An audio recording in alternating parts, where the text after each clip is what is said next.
Unti-unting gumuho ang dike sa Bukaw River sa Zambales kasabay ng walang tigil na pagulan bunsod ng habagat. Pero hindi lang isa kundi 5 flood control projects ang nasira sa probinsya. Narito ang Frontline Report. Sa video na ito, makikitang pagragasa ng baha sa Bukaw River sa Butolan, Zambales. Sa gilid ito, kapansin-pansin ang gumuhong bahagi ng dike, ang proteksyon ng mga residente sa baha.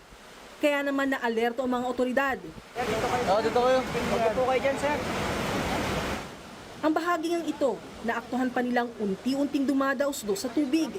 Wala na silang nagawa kundi pagmasdan ng unti-unti nitong pagguho.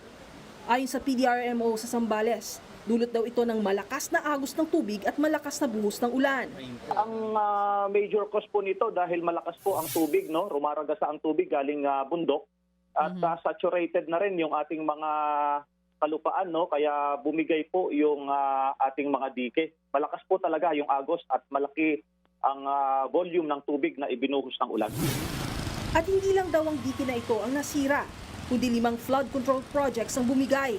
Kabilang sa mga lugar na nasiraan ng dike, ang Santa Fe sa San Marcelino, isa sa San Narciso, isa sa Maloma sa San Felipe, isa sa Cabangan at isa sa Botolan.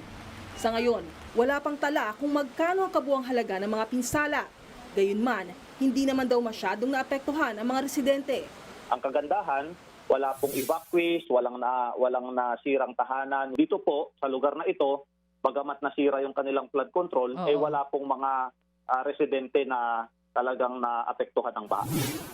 Kasunod yan, nagsasagawa pa rin ng preemptive evacuation ng mga otoridad para maiwasan ang casualties sakaling lumala ang sitwasyon. Sa kabuuan, mayroong 3,500 pamilya na apektado ng habagat sa Zambales, kung saan nasa 200 pamilya ang nanatili sa evacuation centers. Nagbabalita mula sa Frontline, Maluy Chivaria, News 5. Mga kapatid, Julius Babaw po. Para sa komprehensibo at makabuluhang balitaan at talakayan, mag-follow at mag-subscribe na sa social media pages ng News 5.